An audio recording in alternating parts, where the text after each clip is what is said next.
बच्चों, आज मेरा तीसरा क्लास है। मैं आप लोगों को गद्य खंड पढ़ाने जा रही हूँ। पहला पाठ दो बैलों की कथा, जिसके लेखक प्रेमचंद हैं, जिनका जन्म 1880 ईस्वी में वाराणसी के लम्ही गांव में हुआ था। मृत्यु 1936 में। 7 साल की उम्र में इनकी माता का देहांत हो जाता है। पिताजी दूसरी शादी करते हैं। सौतेली माँ अच्छा व्यवहार नहीं करती है इनसे, लेकिन ईश्वर को वो भी मंजूर नहीं था।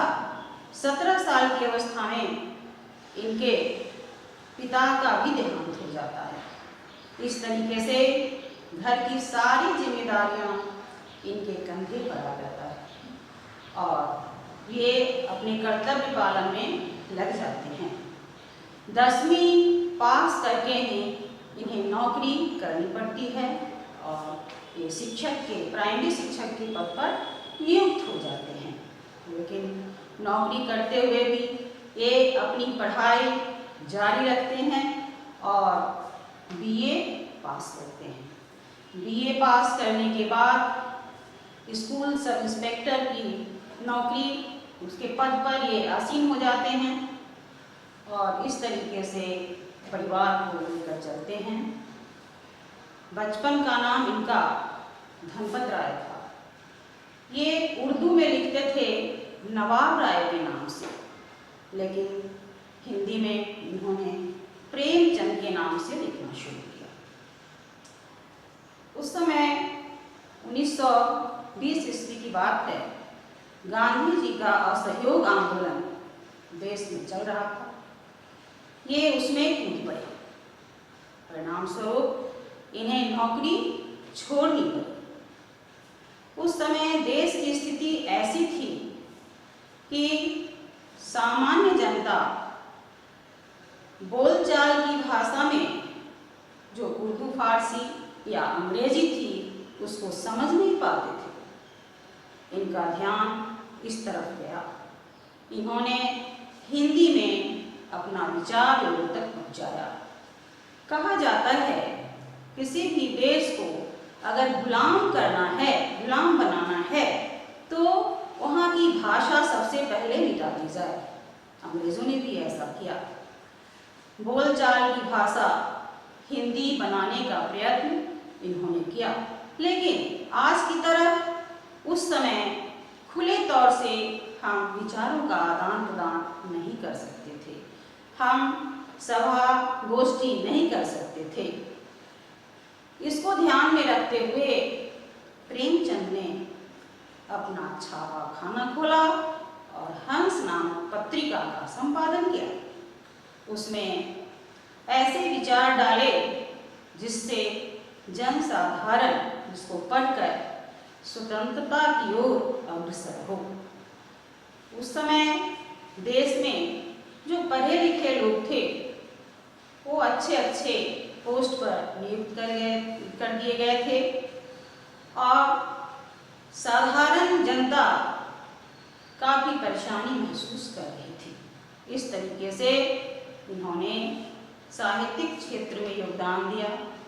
बच्चों, ये कोई ज़रूरी नहीं है कि जो देश की सीमा पर राइफल तान कर खड़ा है वही सच्चा देशभक्त हो सकता है। नहीं, हम अपने अपने कर्तव्य को अगर सही ढंग से पूरा करते हैं तो हम भी सच्चे देशभक्त कहला सकते हैं। उस समय देश की पुकार थी कि जनमानस तक देश को स्वतंत्र करने की भावना का प्रचार प्रसार करना। इन्होंने लगभग 350 कहानियाँ लिखी, लगभग 11 उपन्यास लिखे, जिनमें गोदान, गबन, रंगभूमि, कर्मभूमि, निर्मला काफ़ी प्रसिद्धि पाई। नाटक भी लिखे। कहानी संग्रह सोजे वतन, जिसको अंग्रेज ने जब्त कर लिया, फिर भी मानसिक तौर से टूटे नहीं, डटे रहे। साहित्य के क्षेत्र में उनका ये योगदान देशभक्ति के लिए था। उन्होंने अपने विषय को राष्ट्रीय जागरण के रूप में सामने रखा। वो देश प्रेम को भी सामने रखा। अपनी रचना में जो समाज की कुरीतियाँ थी, जैसे यहाँ पर हमने स्पष्ट किया है कि दीनहीन ग्रामीणों का या किसानों का उस समय शोषण किया जाता था, उसका भी मार्मिक चित्रण प्रस्तुत किया है। समाज में व्याप्त बुराई, दहेज प्रथा, अनमेल विवाह, नशाखोरी, शोषण, छुआछूत पर भी प्रभावशाली चित्रण इन्होंने किया है। प्रेमचंद ने पशुओं पर भी सहानुभूति दिखाई है। इस पाठ में दो बैलों की कथा के माध्यम से भारतीय दो बैल जो हैं वो भारतीय जनता के, भारतीय नागरिक के प्रतिरूप के रूप में दिखाए गए हैं। ये दो बैल काफी शक्तिशाली हैं, कमाऊ हैं, सीधे साधे हैं, फिर भी इन पर अत्याचार कैसे किया जाता है? परतंत्रता की बेड़ी को तोड़ने के लिए कोई भी कुर्बानी देने को ये दो बैल तैयार है, लेकिन बच्चों स्वतंत्रता ऐसी नहीं मिलती है। जान गंवा कर भी जो सच्चे देशभक्त है इसको प्राप्त करना चाहते हैं। अब उस समय देश में जो स्वतंत्रता प्रेमी थे उनका मंजिल तो एक ही था, लेकिन विचारधाराएं अलग अलग थी। दो भागों में बट गए थे, गरम दल और नरम दल। गरम दल का संचालन सुभाष चंद्र बोस कर रहे थे और नरम दल का महात्मा गांधी जी कर रहे थे। तो ये दोनों बैल भी उसी रूप से प्रस्तुत किए गए हैं, हीरा और मोती। हीरा विनम्र स्वभाव का है, वह सहनशील है, धैर्यवान है, लेकिन मोती उग्र है, वह तुरंत प्रतिक्रिया व्यक्त करता है। दो बैलों की कथा के माध्यम से प्रेमचंद ने बैलों की विवशता, उसकी दीनहीनता और उसका सीधापन की चर्चा की है। उससे पहले उन्होंने सीधापन की चर्चा करते हुए गधे का उदाहरण दिया है। जब हमें किसी को पहले दर्जे का मूर्ख यानी महामूर्ख कहना होता है तब उसे हम गधा कहते हैं। अब गधा क्यों मूर्ख कहा जाता है ये कहने वाले शायद समझते नहीं हैं। गधा में सारे सद्गुण हैं, वह कमाऊ है, धैर्यशील है, जो कुछ भी उसे दिया जाता है, जैसा भी भार उठाने को दिया जाता है वो वहन करता है, कभी प्रतिक्रिया व्यक्त नहीं करता और इसके बदले जो रूखा सूखा उसे दिया जाता है वो खाता है, संतुष्ट रहता है। कभी कभी बैसाख के महीने में उसे कुलेल करते हुए प्रसन्नता वो दिखाता है। कुलेल का अर्थ होता है प्रसन्न चित्त, प्रसन्न मुद्रा। वह इसलिए उन्हें हम यहाँ संतुष्ट रूप में दिखा रहे हैं हर परिस्थिति में, लेकिन बैसाख के महीने में वो ज़्यादा खुश इसलिए रहते हैं। कहा जाता है कि जब उन्हें चरने के लिए छोड़ दिया जाता है तो सावन भादों में हरियाली अधिक रहती है। कुछ दूर चलने के बाद जब वो पीछे मुड़कर देखते हैं तो उन्हें ऐसा लगता है कि हमने तो कुछ खाया ही नहीं। इस तरह से सोच सोच कर वो दुबले हो जाते हैं। लेकिन बैसाख महीने में जब चारों तरफ सूखा वातावरण होता है, उजाड़ होता है, उस समय जब वो चढ़ते हैं, पीछे मुड़ते हैं तो उन्हें उन्हें ऐसा लगता है अरे वाह, मैंने तो इतना चारा खा लिया। तो इसके कारण वो काफ़ी हृष्ट-पुष्ट और प्रसन्न दिखते हैं। उन्हें बैसाख नंदन भी कहा जाता है। अब उसकी सहनशीलता और धैर्य को प्रेमचंद ने ऋषि मुनि का गुण दिया है। अब इस ऋषि मुनि के गुण को धारण करने वाले गधे को लोग मूर्ख क्यों समझते हैं? वो उनकी हो सकता है बेवकूफ़ी हो। कुत्ता भी वफादार होता है, लेकिन वह भी प्रतिक्रिया व्यक्त करता है। इसकी चर्चा भी प्रेमचंद ने की है। आगे उन्होंने बैल को माध्यम बनाया है कि गधे से कम मूर्ख जिसको साबित करना होता है उसे हम बैल कहते हैं। बछिया का ताव उन्होंने अपने साहित्य में इसकी चर्चा की है। इस कहानी में बछिया का ताव, जिसका अर्थ भी मूर्ख ही होता है।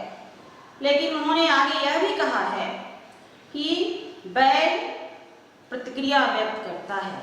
अय्यल बैल कभी कभी तो अपने मालिक को पानी पिला देता है। वो अपने विरुद्ध कोई भी प्रतिक्रिया सहन नहीं करता।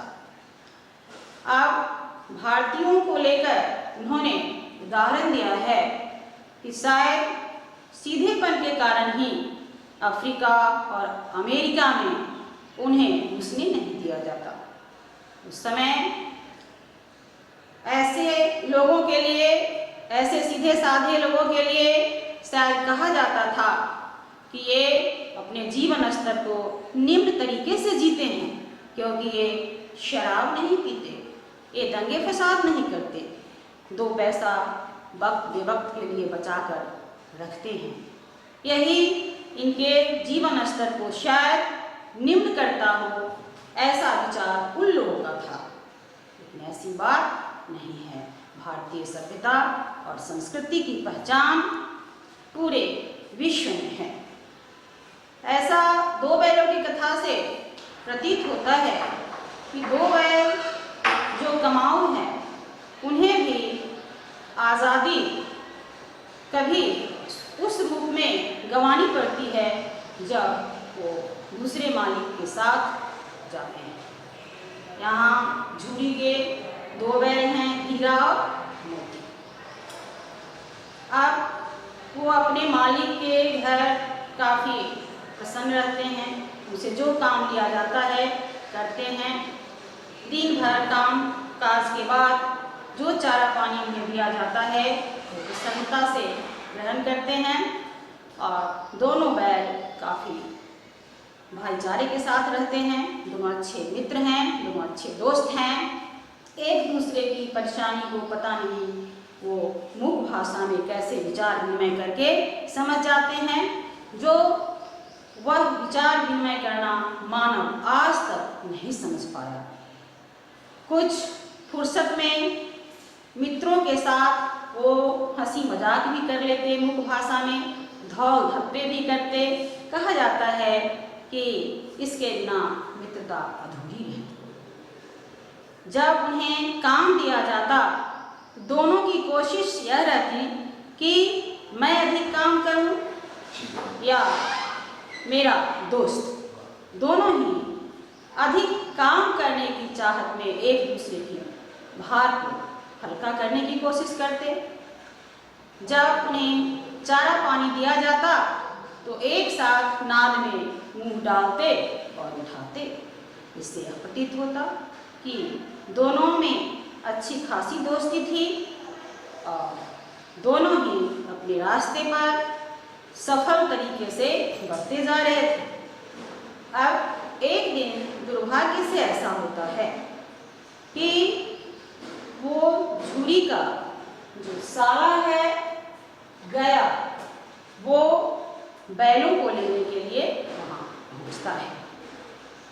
बैल ये नहीं समझ पाते हैं कि मालिक मुझे बेच रहा है या कहाँ भेज रहा है।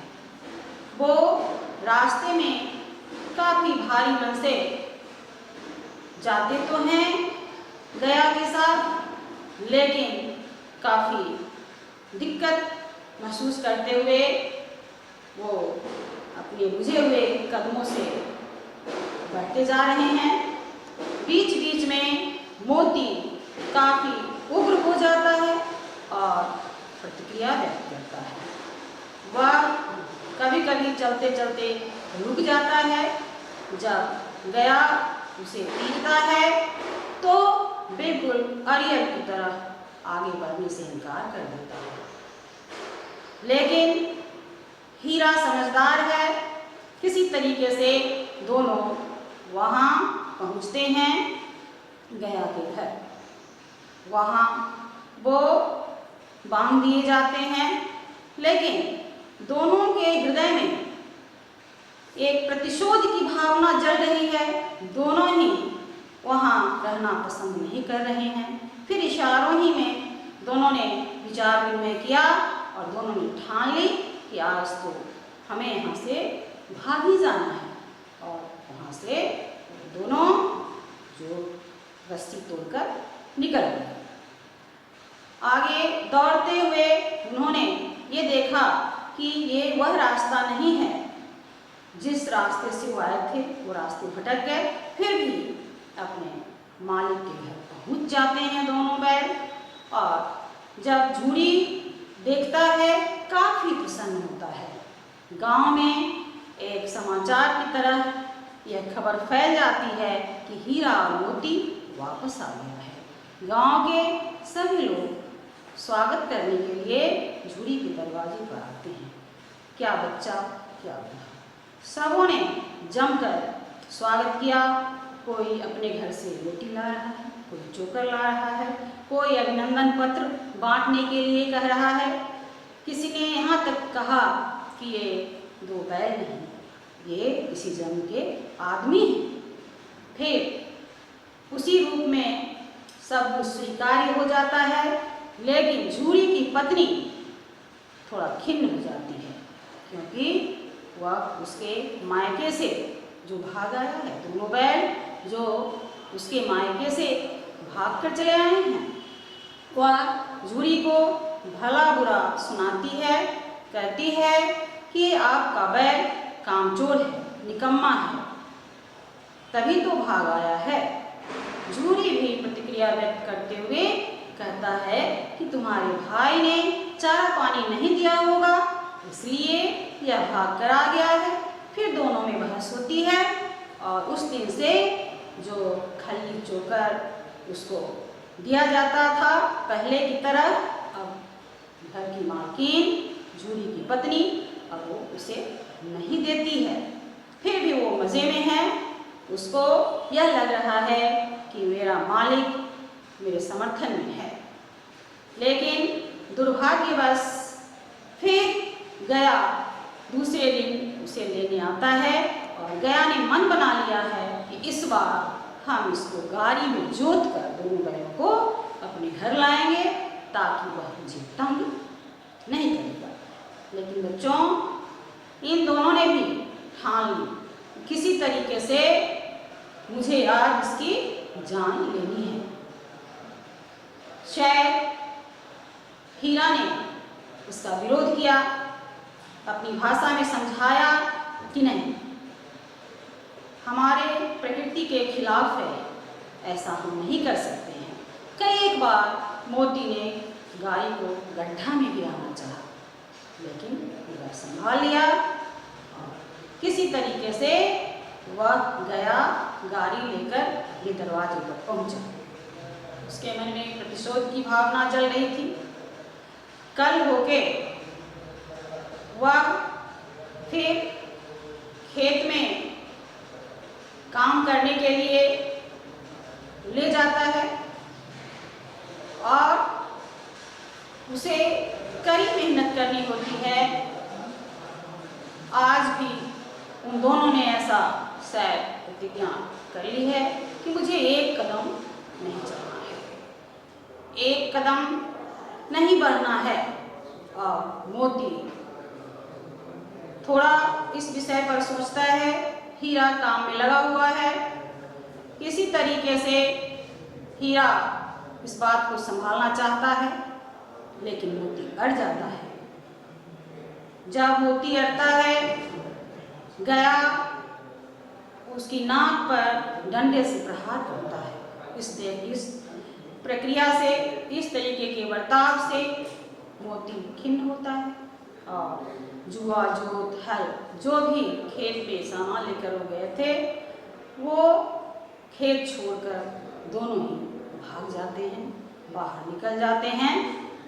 फिर गया को जब ये पता चलता है कि वो भागा जा रहा है, वो अपने दो और सहयोगी के साथ दौड़ता है, दोनों बैलों को पकड़कर ले आता है और मोटे मोटे रस्सों में बांध देता है।